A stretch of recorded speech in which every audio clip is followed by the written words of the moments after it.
토션빔의 경우 일반적인 운전자라면 암이 한 개밖에 없기 때문에 그 특성을 이해하기도 쉽지 않고 탄성 킹핀을 찾기도 어려울 것이다. 아니, 애초에 멀티링크 방식의 서스펜션과 동일한 방법을 이용할 수가 없다. 그래서 전체적인 구조를 보고 이해해야 할 필요가 있다. 토션빔은 타이어가 상하로 움직일 때는 전면에 부싱이 있는 축을 중심으로 하는 간단한 움직임을 보이지만 차체에 롤링이 발생하면서 타이어가 힘을 받을 때는 차체 중심을 가로지르는 빔이 조금씩 뒤틀리면서 좌우에 장착된 타이어 궤도 간의 차이를 흡수한다. 이때 눈에 보이지는 않지만 더블 위시본 방식의 서스펜션과 마찬가지로 세 개의 암이 존재할 때와 같은 일이 발생하면서 토 및 캠버가 변한다.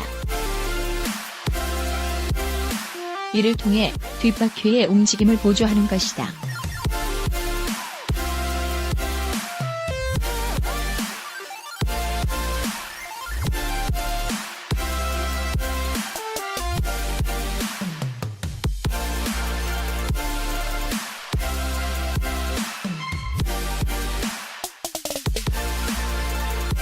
더블 위시본 방식의 서스펜션은 암의 위치만을 조정하는 것으로도 토인을 상대적으로 쉽게 발생시킬 수 있지만 암이 한 개인 토션빔 방식의 서스펜션은 그것이 쉽지 않다. 그래서 토션빔 방식에서는 엔지니어가 의도한 토인을 발생시키는 데 있어 부싱의 역할이 상당히 중요해진다. 토션빔 서스펜션을 좀 더 자세히 살펴보면 앞쪽에 위치한 부싱이 차체와는 비스듬한 형태로 배치되어 있는 것을 볼 수 있다. 이 경우 전체적인 빔의 회전 중심이 뒤쪽에 있어 엔지니어가 의도한 대로 토인이 가능하다. 그러나 이 움직임을 발생시키기 위해서는 부싱의 자체 강도를 좀 더 높일 필요가 있고 그렇게 되면 확실히 진동을 흡수할 것이라는 명제를 포기해야 하는 일도 생긴다. 사실은 토션빔이 더블 위시본보다 제작하기가 훨씬 어려운 서스펜션이며 이를 통해 서스펜션 엔지니어의 실력에 시험받게 되는 것이다. 간단하게 정리하면 암의 개수가 많아 설계의 자유도가 더 높은 더블 위시본이 엔지니어가 노리는 자체의 움직임을 실현하기 쉽다라고 할 수 있으며 그동안 더블 위시본이 스포츠카에 더 좋다는 속설이 흘러나온 이유이다. 그러나 혼다뿐만 아니라 다른 제조사들도 좋은 서스펜션을 목표로 토션빔 서스펜션을 다듬고 있다.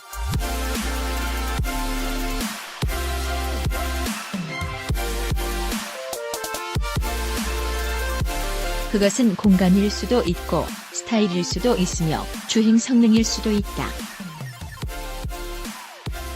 그러한 우선순위에 따라 여러 가지로 서스펜션을 제작하고 또 조율하지만 그 방식에 따라 우열이 결정되지는 않는다.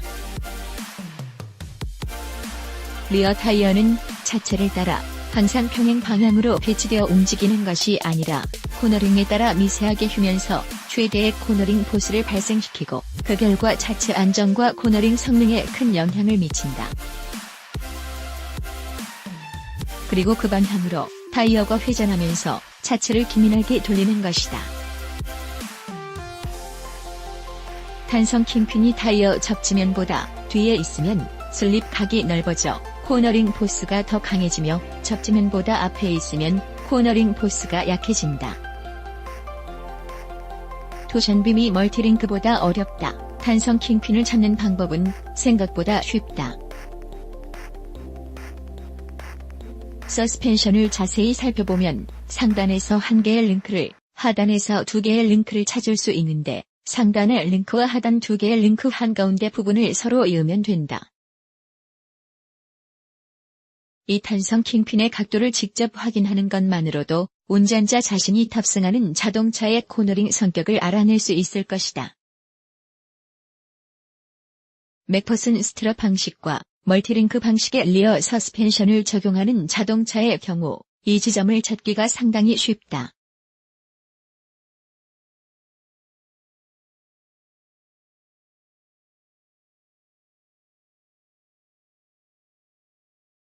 혼다는 언제나 좋은 서스펜션을 목표로 하고 있는 만큼 방식과 관계없이 안심하고 역동적인 주행을 즐길 수 있을 것이다.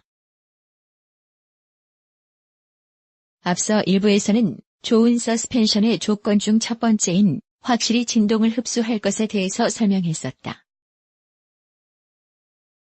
이번에는 두 번째인 리어 서스펜션이 제대로 능력을 발휘할 수 있을 것인데 이것을 이야기하기 전에 리어 타이어의 역할에 대해서 정확하게 짚어볼 필요가 있다.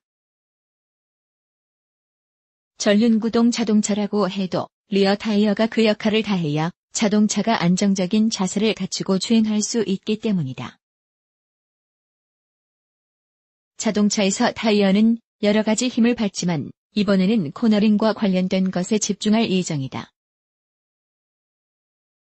회전 시 타이어의 진행 방향과 다른 각도로 힘이 가해지면 이를 보조하기 위해 일명 코너링 포스를 만들어내는데 이때 진행 방향과 코너링 포스 사이에 슬립 각도라는 것이 만들어진다. 코너를 돌 때 타이어가 미끄러진다는 의미의 슬립과 동일한 것으로 이 슬립 각도가 커질수록 코너링 포스도 같이 커진다.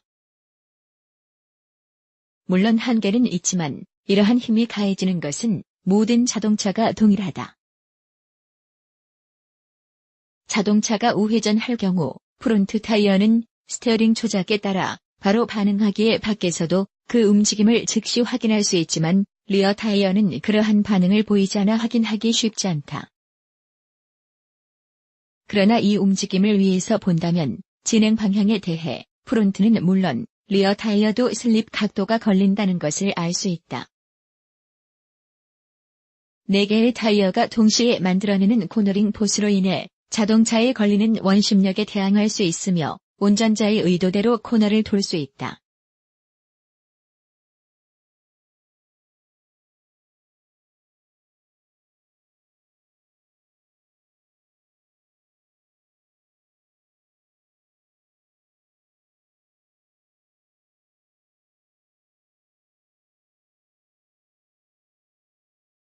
제일 중요한 것은 스티어링을 조작하고 돌아나가는 코너링 포스를 받기까지 아주 짧은 시간 동안의 차량의 움직임을 만드는 것이다.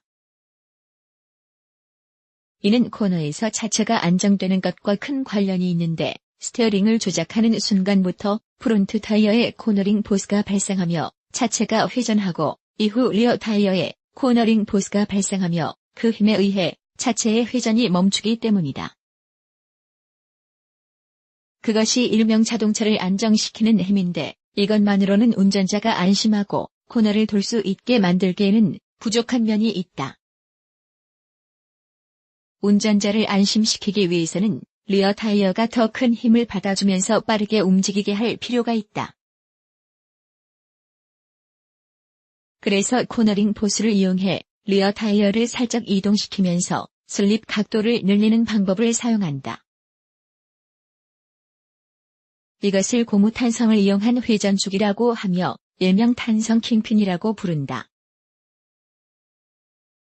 리어 타이어에 걸리는 코너링 포스가 서스펜션에 전해지면서 부싱이 휘어지며 이에 따라 탄성 킹핀이 걸리며 토인 현상이 일어난다.